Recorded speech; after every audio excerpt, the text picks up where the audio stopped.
Bismillahirrahmanirrahim. Assalamualaikum warahmatullahi wabarakatuh. Menyuarakan kebenaran, keadilan, berbuat baik, berpihak pada orang-orang yang lemah, sekaligus mengekspresikan sikap kita dalam bentuk pembelaan yang real.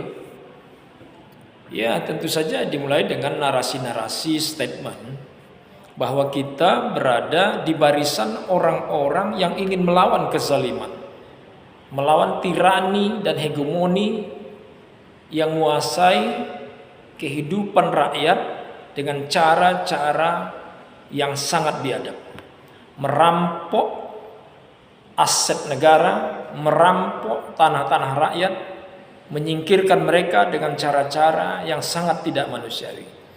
Bersama ini saya mengatakan bahwa saya bersama teman-teman untuk membela keadilan dan kebenaran. Allahu Akbar.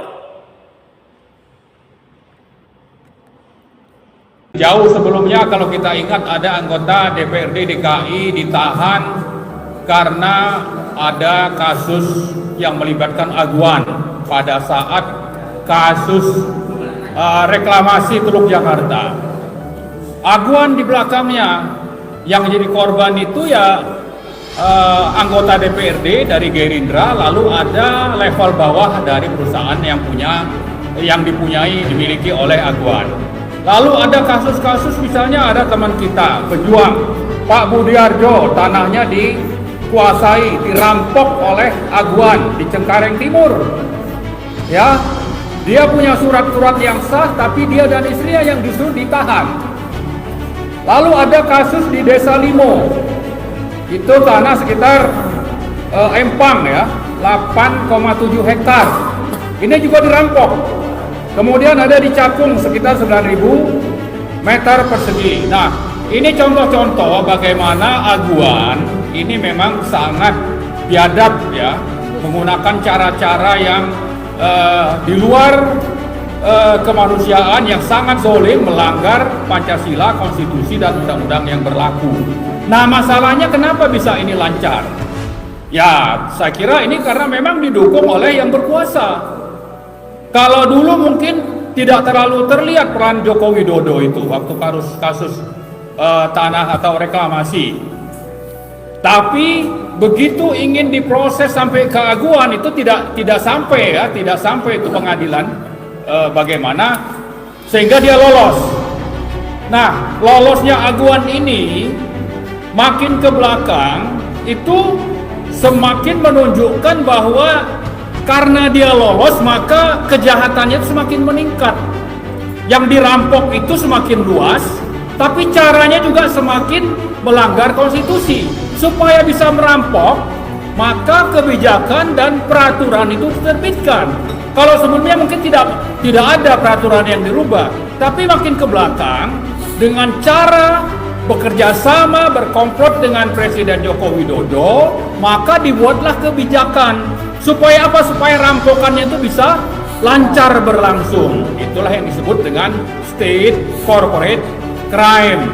Pelaku utamanya itu di sisi penguasanya itu ada Joko Widodo, di sisi pengusahanya itu adalah aguan salah satu, ditambah lagi dengan Salim.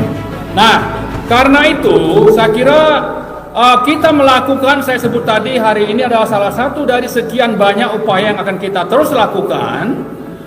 Kita bisa saja menyampaikan terima kasih ya, tapi kalau saya belum merasa perlu untuk berterima kasih kepada Pak Prabowo. Kenapa? Ya ini sudah tadi saya sebutkan, Pak Said Didu itu sudah bersuara sejak bulan Mei. Coba dihitung, Mei, Juni, Juli, Agustus, September, Oktober, November ya. Sudah 6 atau 7 bulan. Dan ini sudah kita suarakan dan korbannya itu sudah ada yang mati gitu loh. Pak Prabowo ini sudah ada yang mati nih. Ya. Kemudian yang kehilangan mata pencaharian itu banyak, puluhan mungkin ratusan orang, tempat tinggal juga hilang. Tapi yang lebih penting adalah bahwa kalau saya sebutkan tadi kejahatan yang meningkat itu karena kalau dulu itu ada mafia tanah, ada mafia hakim, ada mafia macam-macam ya, bisa lolos untuk kasus reklamasi dan 3 lahan yang dirampok tadi, yang saya sebut tadi di Cengkareng, di Desa Limo dan di Cakung, maka yang terakhir ini bukan cuma mafia yang digunakan ya, tapi aparat negara, ASN dilibatkan, ya, Polri dilibatkan, preman juga dilibatkan, maka korbannya itu sangat parah sebetulnya. Jadi karena itu saya kira ini salah satu cara kita, mudah-mudahan ada yang memperhatikan, dan yang memproses ini adalah hakim-hakim yang bebas dari mafia hakim, mafia peradilan. Nah, tapi juga ini adalah salah satu alat untuk mengingatkan. Mengingatkan siapa? Mengingatkan yang namanya lembaga eksekutif yang dipimpin oleh Pak Prabowo, lembaga legislatif yang dipimpin oleh Ketua DPR-nya itu Bu Puan. Ya, jangan sampai nanti Bu Puan tidak berbuat apa-apa. Ini salah satu pengingat juga ya, jangan sampai nanti nunggu kita datang dulu. Seperti tadi yang saya sebut Pak Prabowo, ini sudah 6 bulan ini berlangsung. Anda kemana aja selama ini misalnya? Kok baru sekarang bersuara?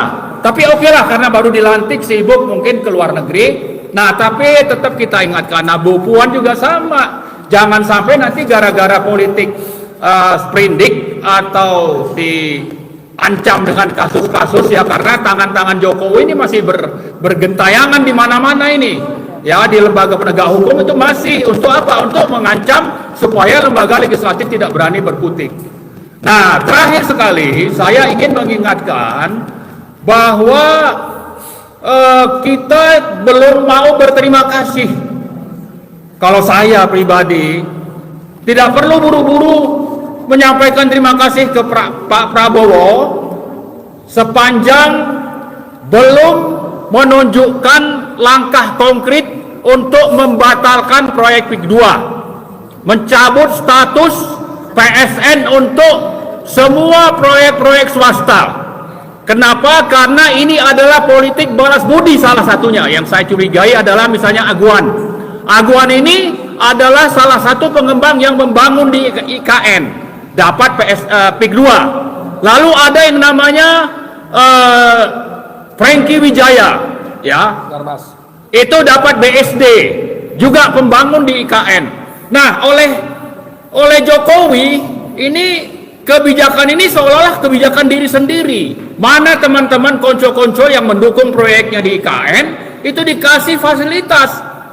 Fasilitasnya apa? Ya tadi, yaitu peraturan Menko Perekonomian nomor 6 2024. Nah, seperti itulah kelakuannya. Jadi tidak bisa akan mempelajari dulu, tapi harus ada nanti keputusan konkretnya. Salah satu, batalkan itu PIK 2, batalkan PSN, ganti rugi seperti yang tadi kita sebutkan. Kemudian tangkap itu yang namanya Aguan, tangkap itu yang namanya Joko Widodo, karena sudah jatuh korban ya. Kita bilang ini sudah jatuh korban, jadi harus ditangkap.